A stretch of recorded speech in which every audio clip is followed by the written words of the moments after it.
Sir finally Sudeep sir ಬಗ್ಗೆ, big boss ಬಗ್ಗೆ, ಹಾಗೆ ಟ್ರೋಲರ್ಸ್ ಬಗ್ಗೆ ಎಲ್ಲ ಏನು ಹೇಳ್ಬಿಡ್ತೀರಿ ಅಂತ?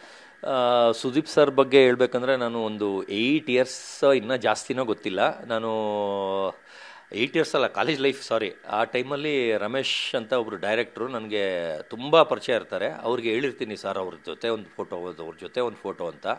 ಅವರು ಎಲ್ಲೋ ಇರ್ತೀನಿ, ನಾನು ಫೋನ್ ಮಾಡಿಬಿಟ್ಟು ಬೇಗ ಬಾ, ಇಲ್ಲಿ ಗುಟ್ಟಳ್ಳಿಲಿ ಶೂಟಿಂಗ್ ನಡೀತಾ ಇದೆ ಅಂತ ಹೇಳ್ತಾರೆ. ಆವಾಗ ಇಮ್ಮಿಡಿಯೇಟ್ ಓಡೋಗಿ ಅವ್ರು ಆಚೆನೇ ಇರ್ತಾರೆ, ಇಲ್ಲಿ ಕಾರ್ ನಿಲ್ಲಿಸಿ ಹಿಂಗೆ ರೋಡ್ ಕ್ರಾಸ್ ಮಾಡಿಸೋಷ್ಟು ಒಳಗೆ ಕೂತ್ಕೊತಾರೆ. ಕರೀಲ ಅಂತಾರೆ, ನಾನು ಬೇಡ ಸರ್, ಟಯರ್ಡ್ ಆಗಿರ್ತಾರೆ, ಬಿಡಿ ಸರ್ ವೆಯ್ಟ್ ಮಾಡ್ತೀನಿ ಅಂತೀನಿ. ಎಷ್ಟೊತ್ತಾದರೂ ಅವರು ಟಯರ್ಡ್ ಆಗಿರೋದಕ್ಕೆ ಒಳಗೆ ಇರ್ತಾರೆ ಎ ಸಿ ಹಾಕ್ಕೊಂಡು. ನಾನು ಡಿಸ್ಟರ್ಬ್ ಮಾಡಬಾರ್ದು ಅಂತ ಕಾಯ್ದು ಬಂದ್ಬಿಡ್ತೀನಿ. ಅವತ್ತು ತುಂಬ ನಿರಾಶೆ ಆಗಿರುತ್ತೆ. ಅದಾದಮೇಲೆ ಅವ್ರ ಮನೇಲಿ ಪ್ರವೀಣ್ ಅನ್ನೋರೊಬ್ಬರು ಪರಿಚಯ ಆಗ್ತಾರೆ, ಸ್ಯಾಂಡಲ್ವುಡ್ ಕಪ್ಪು ಬ್ಯಾಡ್ಮಿಂಟನ್ ಲೀಗಲ್ಲಿ.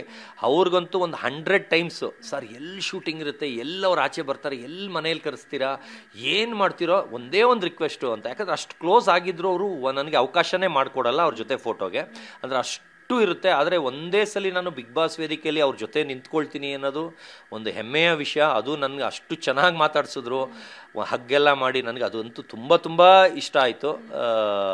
ಅದು ಬಿಟ್ಟು ಇನ್ನೊಂದು ಕ್ವಶನ್ ಏನೋ ಕೇಳಿದ್ರೆ, ಟ್ರೋಲರ್ಸು, ನಾನು ಪ್ಲೀಸ್ ನಂದು ಟ್ರೋಲ್ ಮಾಡಿ, ಬ್ಯಾಡ್ ಕಮೆಂಟ್ನ ಪ್ಲೀಸ್ ಬೆಗ್ ಮಾಡ್ತೀನಿ, ದಯವಿಟ್ಟು ಮಾಡಿ, ನನ್ನ ಇನ್ನೂ ದೊಡ್ಡ ಮಟ್ಟಕ್ಕೆ ಬೆಳೆಸಿ. ಇವತ್ತು ಬ್ಯಾಡ್ ಕಮೆಂಟ್ಸು ನನಗೆ ಟ್ರೋಲ್ ಮಾಡಿರೋದ್ರಿಂದನೇ ನಾನು ಬಿಗ್ ಬಾಸಲ್ಲಿದ್ದೀನಿ. ದಯವಿಟ್ಟು ನನಗೆ ಬೇಜಾರೇ ಆಗಲ್ಲ, ದಯವಿಟ್ಟು ಏನು ಸಿಗುತ್ತೆ ಚಿಕ್ಕ ಸಿಕ್ಕಿದ್ರು ಟ್ರೋಲ್ ಮಾಡಿ. ನನಗೆ ತುಂಬ ಖುಷಿ, ಯಾಕಂದರೆ ನನ್ನ ನಾರ್ಮಲ್ ಇದ್ದು ನಂದು ಒಳ್ಳೇದು ಬಂದಾಗ ನನ್ನ ಬಿಗ್ ಬಾಸ್ ಅವ್ರು ಕರೀಲಿಲ್ಲ. ನಿಮ್ಮಂಥ ಟ್ರೋಲರ್ಸಿಂದ ನನ್ನ ಕರೆದಿದ್ದು, ನಾನು ಇನ್ನೂ ದೊಡ್ಡ ಮಟ್ಟಕ್ಕೆ ನೀವೇ ಬೆಳೆಸಿ, ದಯವಿಟ್ಟು ಪ್ಲೀಸ್ ಟ್ರೋಲ್ ಮಾಡಿ. Okay, thank you sir, thank you so much.